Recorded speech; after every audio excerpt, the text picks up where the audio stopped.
மகாராஷ்டிராவில் நடக்கவிருக்கின்ற சட்டமன்ற தேர்தலுக்கு முன்னோடியாக இப்போதிலிருந்தே பவார்களில் யார் மிகப்பெரிய பவார் என்பதை காட்டுவதற்கான தேர்தல் பிரச்சாரங்களும் அதற்குரிய வழிமுறைகளும் தொடங்கிவிட்டன. மகாராஷ்டிராவில் நடந்து முடிந்த லோக்சபா தேர்தலில் ஒன்றை மட்டும் மிகப்பெரிய அளவில் தெளிவுபடுத்தியிருக்கிறார் Sharad Pawar.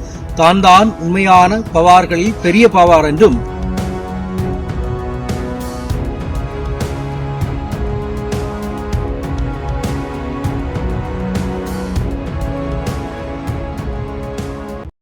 Mister perfect extra gold திருமணமான ஆண்களுக்கு திருப்பு முனையை ஏற்படுத்தும் ஹலாலான இயற்கை வியாகரா.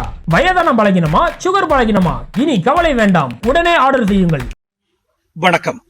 மகாராஷ்டிராவில் நடக்கவிருக்கின்ற சட்டமன்ற தேர்தலுக்கு முன்னோடியாக இப்போதிலிருந்தே பவார்களில் யார் மிகப்பெரிய பவார் என்பதை காட்டுவதற்கான தேர்தல் பிரச்சாரங்களும் அதற்குரிய வழிமுறைகளும் தொடங்கிவிட்டன. மகாராஷ்டிராவில் நடந்து முடிந்த லோக்சபா தேர்தலில் ஒன்றை மட்டும் மிகப்பெரிய அளவில் தெளிவுபடுத்தியிருக்கிறார் சரத்பவார். தான் உண்மையான பவார்களில் பெரிய பவார் என்றும் இங்கிருக்கக்கூடிய என்சிபியில் மிகப்பெரிய என்சிபி தன்னுடைய கட்சிதான் என்றும் இதனை இங்கே அசைக்க முடியாது என்று மிகப்பெரிய அளவில் தன்னுடைய வெற்றியை அவர் பிரதிபலித்திருக்கிறார்.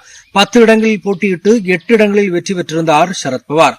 ஆனால் அஜித் பவாரோ ஒட்டுமொத்தமாக சரத் பவாரை ஏமாற்றி பாஜகவில் சென்று சேர்ந்து 4 இடங்களில் போட்டியிட்டு 1 இடத்தில் மட்டுமே வெற்றி பெற முடிந்தது மிக மோசமான தோல்வியாக கருதப்படுகிறது.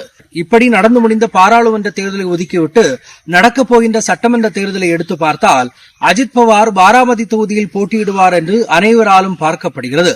இந்த பாராமதி தொகுதியை சரத்பவார் தன்னிடமிருந்து அஜித் பவாருக்கு வழங்கியதாக அனைவரும் கூறுகிறார்கள். அதாவது முன்னொரு காலத்தில் சரத்பவார் போட்டியிட்டு வெற்றி பெற்றுக் கொண்டிருந்த பாராமதி தொகுதியை முழுவதுமாக அஜித் பவாரினுடைய கையில் ஒப்படைத்திருந்தார். ஆனால் தற்போது அஜித் பவார் சரத்பவாரை ஏமாற்றி பாஜகவில் சென்று சேர்ந்து விட்டார். ஏற்கனவே நடந்து முடிந்த பாராளுமன்ற தேர்தலில் அஜித் பவாரினுடைய மனைவியை தோற்கடித்து சுப்ரியா சூலே சரத்பவாருடைய மகள் அங்கே வெற்றி பெற்றது நமக்கு நன்றாக தெரியும். இப்பொழுது பாராமதி தொகுதியில் யாரை போட்டியிடப் போகிறார்கள் என்று பார்த்தால் சரத்பவாரனுடைய பேரனான யுகேந்திர பவாரை அங்கே அஜித் பவாருக்கு எதிராக போட்டியிட வைக்கிறார்கள்.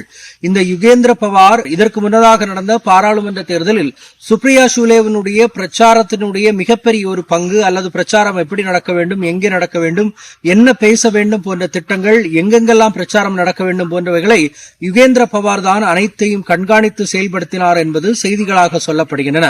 அப்படி யுகேந்திர பவாரை அஜித் பவாருக்கு எதிராக நிறுத்தி கண்டிப்பாக நடக்கப் போகின்ற சட்டமன்ற தேர்தலில் யுகேந்திர பவார் வெற்றி பெற்றால் சரத்பவாரனுடைய அடுத்த கட்ட தலைமுறை அல்லது அடுத்த வழிகாட்டியாக யுகேந்திர பவார் தான் இருப்பார் என்றும் அஜித் பவாரை அந்த இடத்திலிருந்தே நீக்கி விடுவார்கள் என்றும் தற்போது சொல்லப்படுகின்றன. பாராமதி தொகுதியில் யுகேந்திர பவார் வெற்றி பெற்றுவிட்டால் சரத்பவார் என்கின்ற ஒரு மிகப்பெரிய ஆளுமை அடியோடு மண்ணோடு மண்ணாக மறைந்துவிடும் என்பதில் எந்த ஒரு சந்தேகமும் இல்லை. பொறுத்திருந்து பார்ப்போம். சரத்பவாரா, யுகேந்திர பவாரா அல்லது அஜித் பவாரா யார் வெற்றி பெறப் போகிறார்கள்? யார் வெற்றி பெற்றாலும் பவார் குடும்பத்திற்கு நல்லது. ஆனால் மகாராஷ்டிராவில் பாஜகவினுடைய அழிவும் பாஜகவினுடைய கூட்டணி கட்சிகளுடைய அழிவும் இதிலிருந்து ஆரம்பமாகும் என்பதில் எந்த ஒரு சந்தேகமும் இல்லை. மற்றொரு சந்திப்போம். நன்றி, வணக்கம். மை நேம் இஸ் ரெட் சேனலை சப்ஸ்கிரைப் பண்ணிக்கோங்க. அதுக்கப்புறமா பக்கத்துல இருக்கிற ஜாயின் பட்டனை கிளிக் பண்ணீங்கன்னா ஒரு நியூ பேஜ் ஒன்று ஓப்பன் ஆகும்.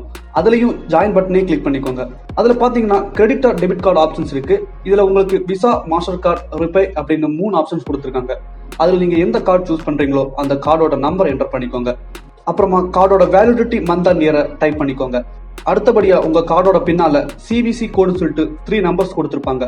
அந்த நம்பரை இதுல என்டர் பண்ணிக்கோங்க. அப்புறமா அட்ரஸ் அண்ட் இன்ஃபர்மேஷன் என்டர் பண்ணிட்டு பைங்கிற பட்டனை கிளிக் பண்ணிக்கோங்க. ஒருவேளை உங்க கார்டு நம்பர் இன்வாலிட்னு காமிச்சிச்சுன்னா உங்க கார்டுல இன்டர்நேஷனல் யூசேஜை எனேபிள் பண்ணுங்க.